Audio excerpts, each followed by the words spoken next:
Idology is excited today to welcome Joshua "Flippin' Ledet. We get to Top 7 week, you do Runaway Baby. Pretty racy song. Did you have any hesitation about the lyrics? Yeah, I did. You should have saw the choreography they had me doing before. Oh, man. Let's just say my mama would have been on that stage blessing me with some awe. I had to literally tell them, look, I cannot do this. If you listen to the lyrics of the song. I did. Yeah. There's only one carrot. There's only one carrot and they all gotta share it. I was like, Joshua. Yeah. And I think they made every dance move applied to each lyric, so you can only imagine what I would have been doing at that point. There's only one carrot and they all gotta share it. Is that why you ended up with one dancer on top and she didn't come down the steps with you? Exactly. How much choreography went into performances like that? Everything is choreographed, except the only time it's not choreographed is when I'm singing behind a mic stand. I just do whatever. They just tell me to do whatever. I think I was the only one that didn't listen to the choreography half the time because I never know what I'm gonna do on stage. You can tell me to go that way and then I'll end up in the house that way just because of what I feel. So I think people got upset with me because of that, but it's just who I am. Might be why we cut to commercial break during the Fantasia duet. Exactly. I was like, I don't think they're supposed to be where they are. We weren't. We were not. They were yelling at us after stage, and then me and Fantasia just laughed at them and said, it's okay. There's nothing you can do about it. It's live TV. So Top 7 Part 2 week, you did something a little crazy. You covered I Believe. I can see it in the stars across the sky.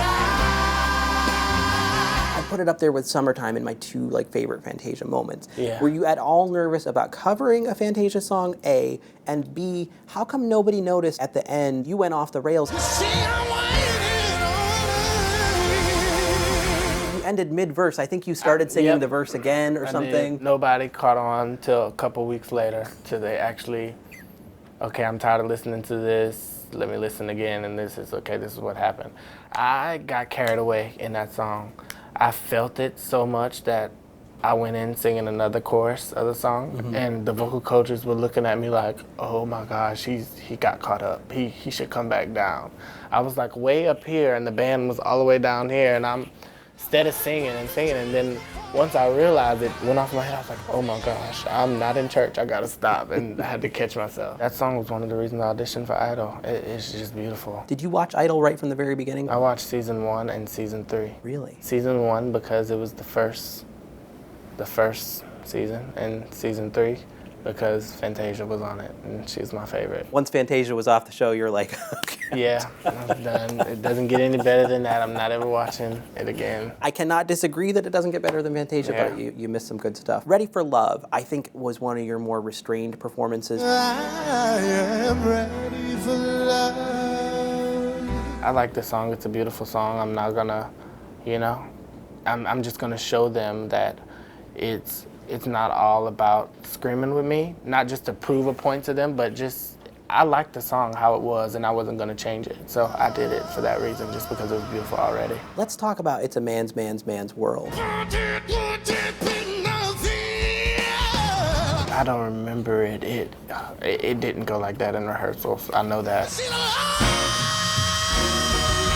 That's what scares me when I perform. I'm on stage and I do something totally different than what I actually do on performance night. Rehearsals is a bad thing for me because I'm not scripted. I cannot do what they tell me to do. The vocal coaches tell me to do one thing and I just do the complete opposite. What do you think when you're watching it back? When you said the word train, it was like, Man made the train.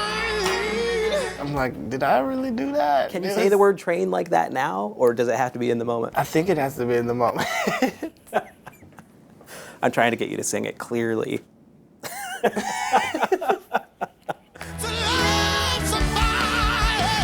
Love Somebody, that was another one of those crazy performances. Want to go away? Yeah. Let them get comfortable with it a little bit. Cool, all right. Did you really only have 15 minutes? I was always nervous going in the mentor sessions with Jimmy. I was thinking about Tom Jones, Without Love. That's a bad idea. I was like, man, I gotta do something. And I just went in there and little Steven pulled me to the side and said, try it this way. How do you walk away and come back 15 minutes later and do that? I did it and it turned out pretty good. He started to see glimmers of that funny side of you and that outgoing side of you. But I think on the Idol stage, you always seemed very quiet. If you ask any of the idols, I think they would tell you I'm the funniest person in the house. I think he don't have nothing on me. I'm 10 times funnier than he do. Why are you laughing, Joe? Cause I ain't got your phone number. I'm really loud and crazy, but when the cameras come on, I'm like quiet and shy for some reason. I don't know why. I think I don't want to come across as being cocky or arrogant or just obnoxious or something like that. And I think something just clicks in my head. Even though I want to have high energy through interviews, I just can't for some reason.